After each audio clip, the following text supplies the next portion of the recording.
जय श्री कृष्ण दोस्तों, आप सभी को सोमवती अमावस्या की बहुत बहुत शुभकामनाएं। आज की वीडियो में आप लोग सोमवती अमावस्या की व्रत कथा सुनेंगे। सोमवती अमावस्या के दिन सुहागिन महिलाएं भगवान शिव जी की पूजा आराधना करती है और अखंड सौभाग्य की कामना करती है। सोमवती देवी से आशीर्वाद मांगती है कि जैसा उनका सुहाग अखंडित रहा वैसे ही उनका भी सौभाग्य और सुहाग बना रहे। और इस अमावस्या के दिन सुहागिन महिलाएं पूजा करने के बाद जो व्रत कथा सुनती है या पढ़ती है वो इस प्रकार से है। पौराणिक कथा के अनुसार एक साहूकार थे, उनके 7 बेटे और एक बेटी थी। उनके घर अक्सर एक ब्राह्मण भिक्षा मांगने आया करता था। जब भी साहूकार की बहुएं भिक्षा देती तो वो ब्राह्मण ले लेता था, लेकिन जब भी साहूकार की बेटी भिक्षा देने के लिए आती थी तो वो ब्राह्मण भिक्षा लेने से मना कर दिया करता था और कहता था कि तुम्हारे भाग्य में सौभाग्य नहीं वैधव्य लिखा है। ये सुनकर साहूकार की बेटी बहुत दुखी हो जाती। कई बार ऐसा होता रहा। एक दिन साहूकार की बेटी बहुत ज्यादा दुखी थी। उसकी माँ ने उस दुख का कारण पूछा।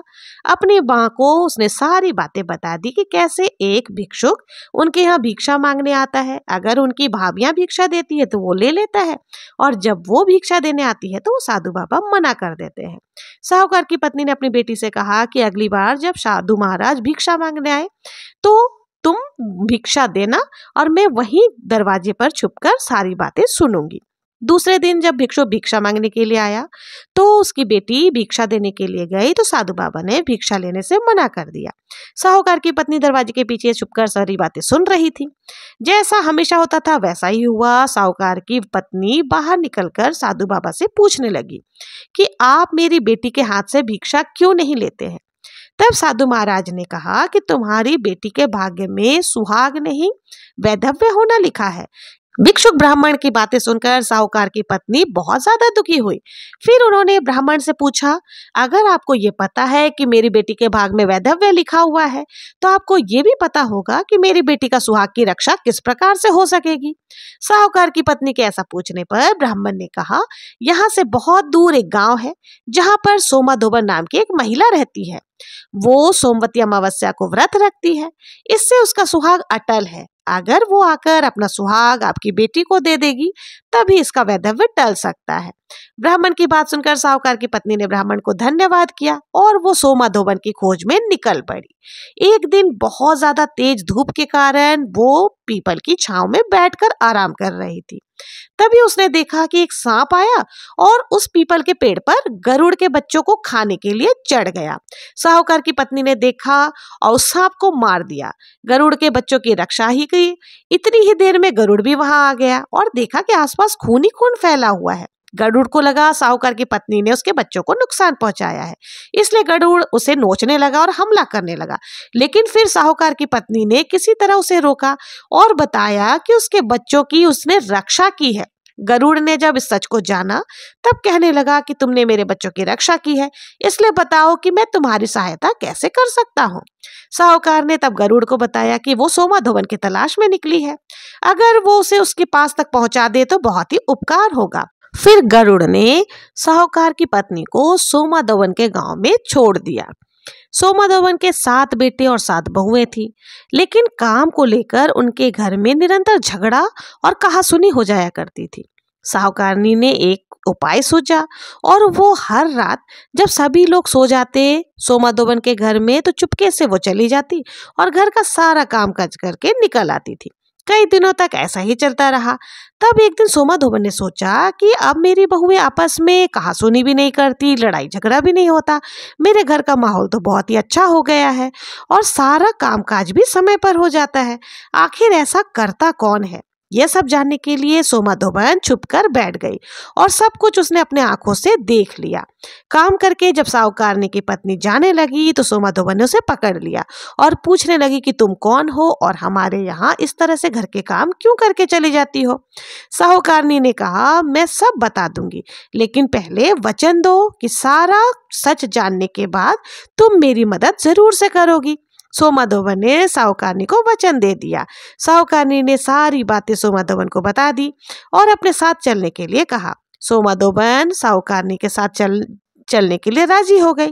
पहले अपने बहुओं से बोली कि मेरे लौटने तक हो सकता है तुम्हारे ससुर जी की मृत्यु हो जाए, लेकिन इनके शरीर को तेल में डुबोकर रखना, अंतिम संस्कार मत करना। सोमाधोबन इस प्रकार चलते चलते साहूकार के घर पर आ गई और जब साहूकार की बेटी का विवाह हो रहा था तब फेरों के समय एक सांप लहलहाता हुआ आया और सोमाधोबन ने उसके आगे दूध का कटोरा रख दिया। जैसे ही वो सांप दूध पीने लगा कि सोमाधोबन ने उस सांप को एक पिटारी में बंद कर दिया और फिर साहूकारनी की बेटी से कहने लगी, अब तक मैंने जितने भी सोमवती अमावस्या का व्रत रखा है उन सभी का पुण्य फल मैं साहूकार की बेटी को देती हूँ। इसके बाद साहूकार की बेटी का वैधव्य टल गया और वो सौभाग्यवती बन गई। इधर सोमाधोबन ने पकड़े हुए सांप को दूर जंगल में जाकर छोड़ दिया। फिर सोमाधोबन अपने गांव लौटने लगी। तब एक दिन रास्ते में सोमवती अमावस्या पड़ गई। सोमाधोबन ने इस दिन व्रत रखा, पीपल की पूजा की, कथा की और पाठ भी किया। इसी बीच घर में सोमाधोबन के पति की मृत्यु हो गई। जब वे वापस अपने घर आने लगी तब उसने अपने रास्ते में किए हुए सोमवती अमावस्या का पुण्य अपने पति को दे दिया। इससे उसका मरा हुआ पति वापस से जीवित हो उठा।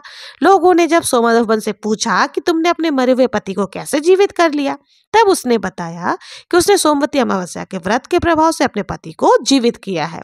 तब से उस गांव की सभी सुहागिन महिलाएं अपने अपने पति की लंबी आयु की कामना से सोमवती अमावस्या का व्रत रखने लगी। माँ वसुमाता जैसे आपने साहूकार की बेटी को और सोमाधोबन के पति की रक्षा की, वैसे ही उनका सुहाग अमर किया।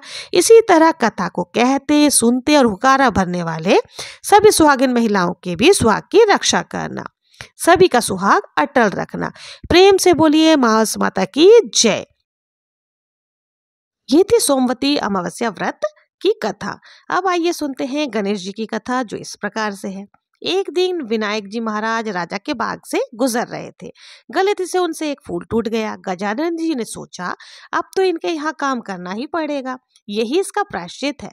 तो उन्होंने एक छोटे से बच्चे का रूप धरा और राजा के घर पर नौकरी कर ली।